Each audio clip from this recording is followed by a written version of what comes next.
Madame, mademoiselle, monsieur, bienvenue dans votre émission 19 minutes. Le point aujourd'hui sur la technologie émergente AI, l'intelligence artificielle, les avantages et les dangers. Notre invité aujourd'hui, le docteur Suraj Jadoo, Senior Lecturer in Computing de Middlesex.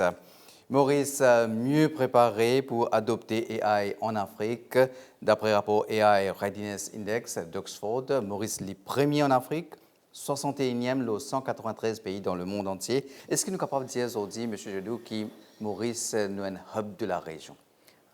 Oui, Maurice a bien progressé au niveau AI dans la région. Il y a beaucoup d'initiatives qui viennent passer récemment, mais il y a aussi beaucoup de marge de manœuvre pour progresser aussi. C'est une cause de taux de pénétration. Quel pourcentage que nous pouvons dire qui est AI de Maurice? Taux de pénétration, nous avons distingué entre secteur privé, secteur public et peut-être les SMEs aussi. Okay? Dans le secteur privé, une grosse compagnie, Infinity commence à adopter AI à un niveau assez beaucoup, mais nous avons progressé plus au niveau des SMEs et secteur public.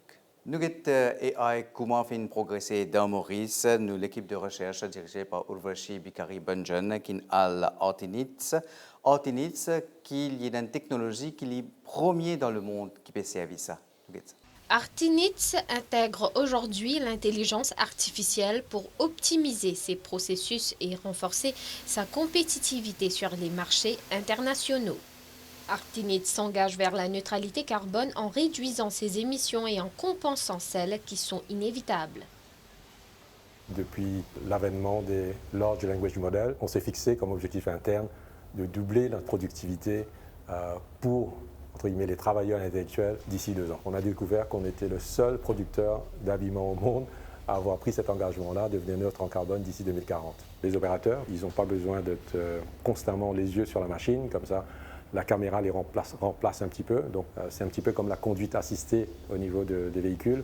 Donc on a des technologies qui permettent de détecter des dangers et donc dans notre cas de détecter des défauts et d'arrêter la machine en temps et lieu. Nous sommes en train de travailler sur un Capacity Booking Agent qui permettent aujourd'hui d'interagir de façon très naturelle avec cet agent-là. Ça veut dire qu'on peut utiliser un langage très simple, quelle est la capacité pour tel département au mois de juin 2025. Il vous répond en langue naturelle. La réalité, c'est que je ne pense pas que l'intelligence artificielle va prendre le travail de quelqu'un d'autre.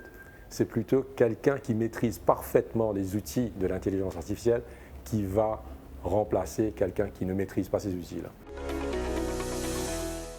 Monsieur Jadoo, j'ai un petit peu l'avantage AI aujourd'hui, une dernière technologie, elle est bien sophistiquée, mais qui est l'avantage, surtout qu'il est dans tout secteur, il améliore l'efficacité, la productivité. Comment effectivement il servit? Bien dit, il améliore la productivité parce que AI, c'est un système informatique, donc il n'a pas besoin de reposer, il faut travailler tout le temps, et il faut travailler avec moins d'erreurs, plus de précision, il faut faire des affaires qui peut-être, des gens, pas de faire aussi. Donc il faut permettre une nouvelle industrie, peut-être une nouvelle activité aussi. Les possibilités sont bien larges en fait.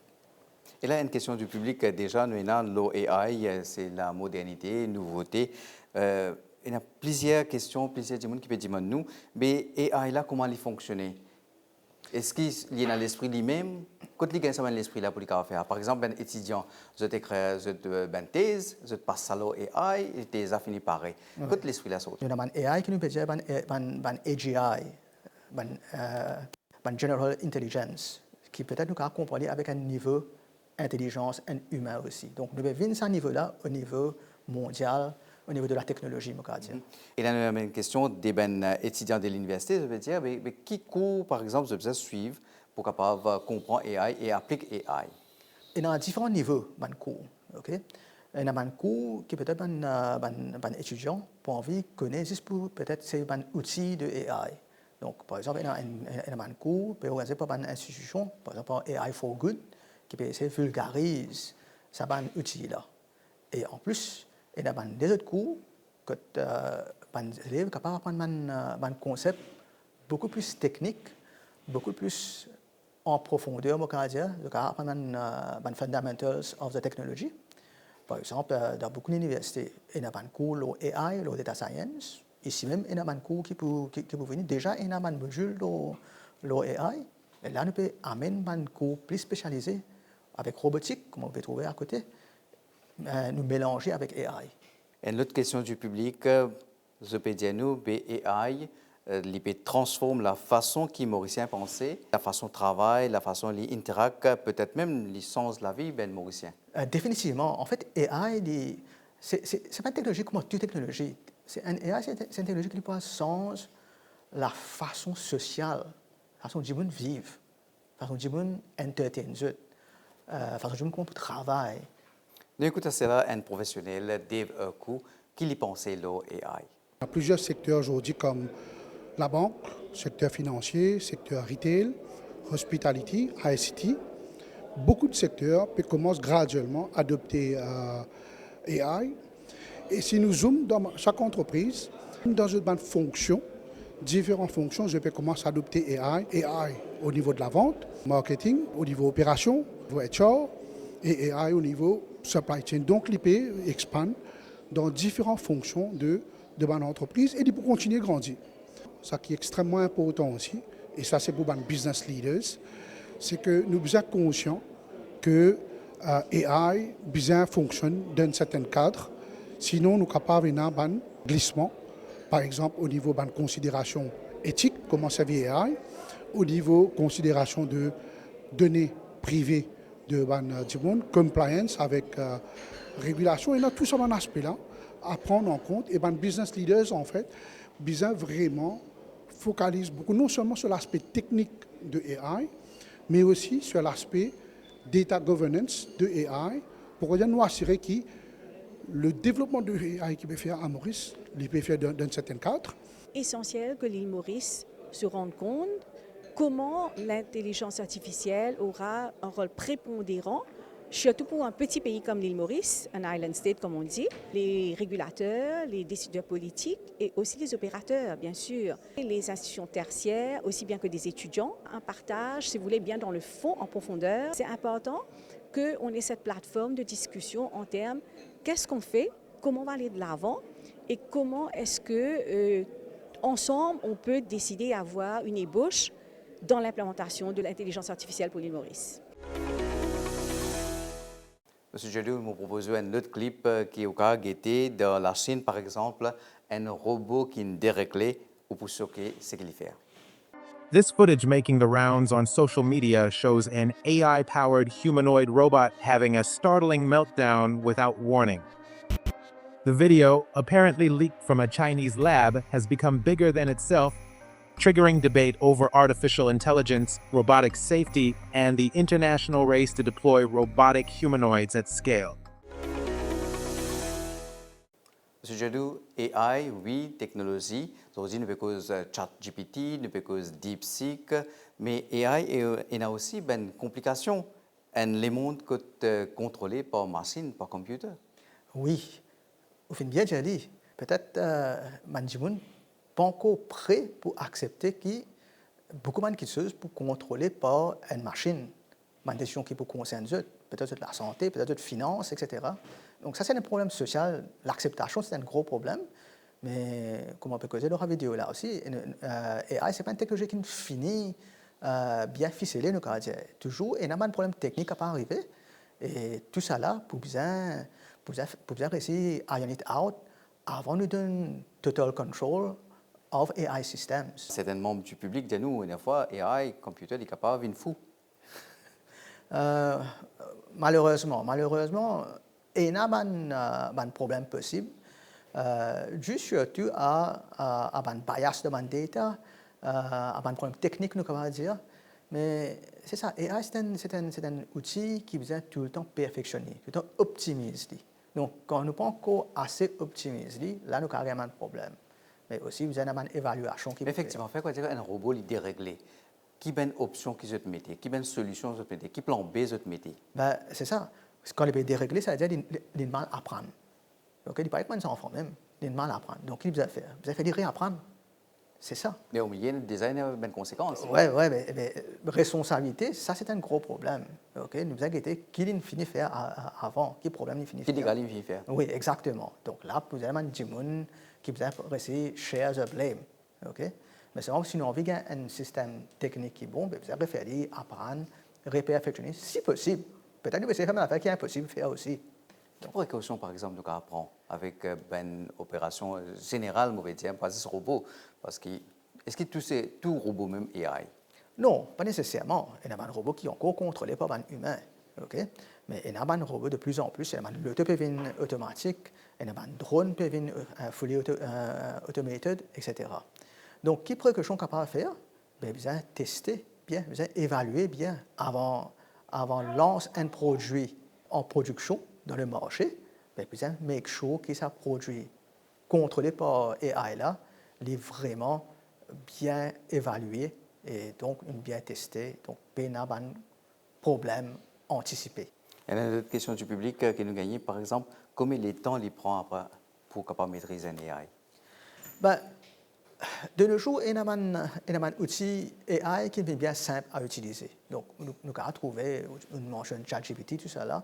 Donc, nous avons essayé un GPT système pour développer une vidéo, une animation assez rapidement. Ça nous avons fait peut-être dans l'espace de quelques semaines, quelques mois.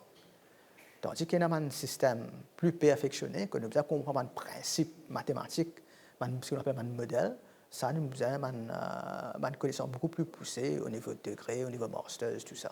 Nous avons testé là, Benzen, ce qu'ils peuvent faire. Nous avons une équipe de recherche dirigée par Adrien Valère et Madhvi Chakarnat, final Getty, qui une invention Benzen peut faire. Depuis quelques semaines, Jérémy, Nolan et Jean-Adrien utilisent des logiciels comme Runway pour créer des vidéos. Ils suivent une formation à l'Institut français de Maurice. Grâce à ce logiciel, il est possible de fournir un texte descriptif rédigé à l'aide de ChatGPT. Le logiciel analyse une demande et génère des images correspondantes. Il suffit juste que je demande à ChatGPT ce que je veux comme prompt. Moi, après, je vais copier-coller pour mettre ça dans un autre générateur d'images. Les images créées par Runway ne proviennent pas d'une simple bibliothèque d'images. Cette IA est désormais capable d'imaginer et de créer des vidéos totalement nouvelles dès qu'on lui donne une description. Jérémy aime l'idée de pouvoir manipuler la réalité. Il a créé son propre personnage. J'ai écrit A boy playing on the beach with a toy. Je clique juste sur Generate et ça va commencer à générer. Pour apporter de la vie à la vidéo de Jérémy, Nolan utilise, lui, un logiciel de création musicale. Une musique douce pour un coucher de soleil. Donc maintenant, je vais choisir de quoi est composée la musique. Du coup, par exemple, je choisirai une guitare. Celle-ci, elle est pas mal. Grâce à ce type d'outil, il est donc possible de créer tout ce qui peut être imaginé. C'est très important de se saisir au plus vite et le plus jeune possible, parce qu'effectivement, on le sait tous, l'intelligence artificielle, ce sont des outils qui font partie maintenant du monde du travail, du monde de notre monde professionnel comme de notre monde personnel. Autre question, M. Jadou, du public. Il y a un PRG. Il dit, est-ce qu'il y a un danger pour le travail? Qui dit qu'on travaille à cause de AI? Oui, c'est une façon de regarder ça. Parce que définitivement, AI pour overseers pour remplacer beaucoup moins de travail. Mais ce que nous devons penser, c'est que AI peut aussi créer manière de travail. Donc c'est un mind shift qui vous a c'est un nouveau skill set qui vous a développé par tout un chacun. Nous posons la question d'une autre façon. AI, oui, je dis AI, il fait sur une opération par lui-même. Et est-ce que nous pouvons dire que l'humain n'a aucun rôle dedans? Est-ce que l'humain a ce pas de responsabilité quand il est capable de contrôler AI? Je me pose cette question-là comme ça. Oui, c'est une très bonne question en fait. Il y a différents types de AI. C'est ça que je me pose. Il y a un AI qu'on appelle un narrow AI. Donc peut-être qu'il reconnaît une quitteuse, une feuille, un cancer tumor comme ça. Ça, c'est un système que l'humain peut contrôler.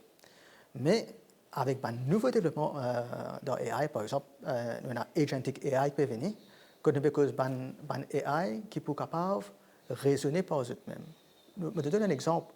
Au cas d'un assistant AI qui peut faire au planning, qui peut connaître, si pas aujourd'hui envie de boire café ou bien envie de boire du thé, Les vous faire des décisions par lui-même. Okay? Pas besoin de donner aucun prompt, ce qu'on dit avec ChatGPT. Les vous faire par lui-même. Donc là, c'est un AI qui est beaucoup plus automatisé, beaucoup plus indépendant. La peur peut venir là, c'est un AI qui est vraiment indépendant, vraiment déconnecté avec l'humain. Nous écoutons cela, le ministre Ramtol du secteur IT et Mme Jitton du secteur services financiers, code AI et dans sa contribution. Elle a beaucoup de bienfaits pour de l'intelligence artificielle. Par exemple, dans le domaine de l'éducation, nous sommes capables de suivre la performance des enfants et comprendre qu'il y a un facteur qui peut influencer sur la performance et aussi projeter sur la performance. Maintenant, si la performance qui est projetée paraît pas correcte, car retourner en arrière, comment vous capable de réparamétrer pour la performance là bon. Alors, qu'il y ait performance des enfants dans l'école, qu'il y ait performance en entreprise, right, ou performance en du monde. Right, et nous sommes capables, en fait, c'est comprendre à travers un pattern et projeter dans le futur aussi influence un pattern là pour nous capables de gagner un plus bon output. Maintenant, si un du monde aujourd'hui pas peut apprendre l'intelligence artificielle, pas peut servir, et dans les autres du monde capable de dépasser aller. Pareil pour une entreprise et pareil pour un pays. Moi, je pense qu'il y a besoin de mettre un cadre pour le développement et l'utilisation de l'intelligence artificielle. Beaucoup de pays à travers le monde finissent par faire ça, qu'il y ait l'Union européenne, l'Angleterre, parmi d'autres, qui mettent en place un cadre. Alors nous pouvons commencer une discussion pour être si pour besoin et dans quelle façon pour besoin. Nous, au niveau Maurice et au niveau économic planning, nous sommes ready pour ça change là. Nous devons faire upskilling et reskilling pour nous avoir plus de productivité et qui nous a plus de croissance et qui nous capables de faire l'avenir avec beaucoup plus de sérénité. Et comment nous trouvons, M. Jadot, AI, c'est un secteur d'avenir, qui est capable de faire beaucoup de travail, surtout un travail répétitif dans l'éducation, la banque, l'agriculture, l'environnement, l'entreprise que nous trouvons, maintenant depuis cause chatbox, customer service. Est-ce que, par exemple, il est capable de conseiller un monde d'investissement? Oui, définitivement. Si elle n'est pas de mal conseiller là? Ça, il dépend de la qualité AI là. Okay? Mais définitivement, déjà, il y a un système qui peut, AI qui peut déjà faire une recommandation. Capable de faire aussi le secteur aussi. Ce que nous avons compris, c'est que AI, c'est une technologie qui a beaucoup de promesses. Il est capable de servir pour éliminer beaucoup de problèmes actuels. Nous devons bien penser how to go forward avec AI. Okay? Donc, nous devons vraiment accepter une promesse là, mais toujours make sure que nous mettons un garde-fou pour que nous protège contre un problème que nous ne pouvons pas anticiper qui va arriver. Si nous réussissons à mettre un garde-fou là, donc pas pour aucune raison qui fait AI des pouvoirs d'affaires dangereux ou bien nocifs, etc. Je suis bien optimiste avec le futur de AI. Quand on regarde l'avenir de Maurice, surtout dans un petit île, Maurice il peut souffrir d'une aging population. Nous avons un problème là. Donc, nous avons un problème de productivité là. Pour moi, je trouve AI est une solution vraiment bien définie pour un problème qui va une petite entreprise, qui va même une grosse entreprise peut gagner. Donc, pour moi, nous devons adopter AI partout. Merci, M. Jadot, pour toutes ces précisions. C'était le docteur Suraj Jadot, Senior Lecturer in Computing de Middlesex. AI est une technologie bien avancée, certes, qui est capable d'extra aider pour améliorer la qualité de la vie, mais bien servir avec beaucoup de retenue et de responsabilité. Madame, Monsieur, merci. Au revoir.